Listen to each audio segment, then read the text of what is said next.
Lequel de ces deux objets est le plus lourd? Donc nous avons d'un côté une boule de pétanque en acier et à côté une gomme.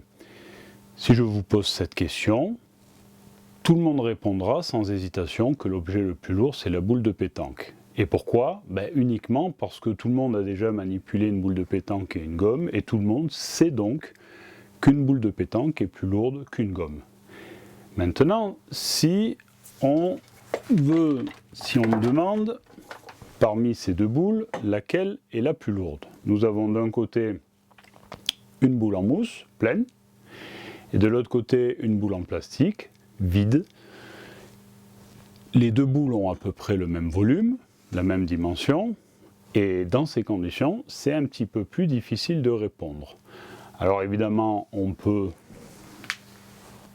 sous-peser, essayer de deviner en prenant un objet de chaque côté dans chaque main, essayer de deviner lequel est le plus léger ou le plus lourd. Mais parfois, c'est pas simple, surtout quand les deux objets ont une masse à peu près similaire. Donc on peut faire la même expérience avec ce morceau de polystyrène et cette roche. Alors spontanément, on dirait que la roche est plus lourde que le morceau de polystyrène. Sauf que c'est un morceau de pierre ponce et qu'elle est relativement légère. Voilà. En réalité, effectivement, c'est la roche qui est plus lourde, mais là aussi, si on ne connaît pas bien les objets, c'est quand même difficile de répondre. Donc, en résumé, si on soupèse deux objets qui sont proches, on pourra déterminer lequel est le plus lourd, mais uniquement s'il y a quand même une différence de masse un peu significative. Sinon, pour avoir la réponse, nous n'avons pas le choix, nous allons utiliser une balance.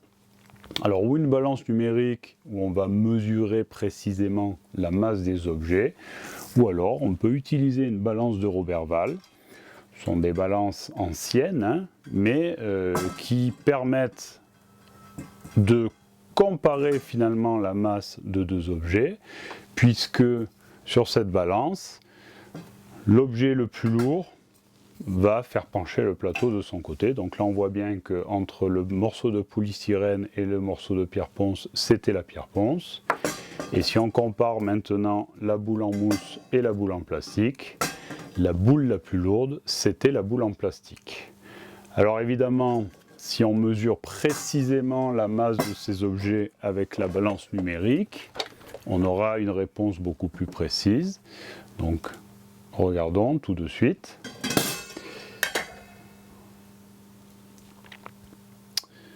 Voilà. Alors, la boule en mousse pèse précisément 13,3 grammes. La boule en plastique, 21,9 grammes. Donc, l'écart de masse entre les deux boules n'est pas très important, mais néanmoins, on voit bien, on a la confirmation de ce qu'on a vu avec la balance de Roberval. Pour le morceau de polystyrène, on a 7,0 grammes, 7 grammes.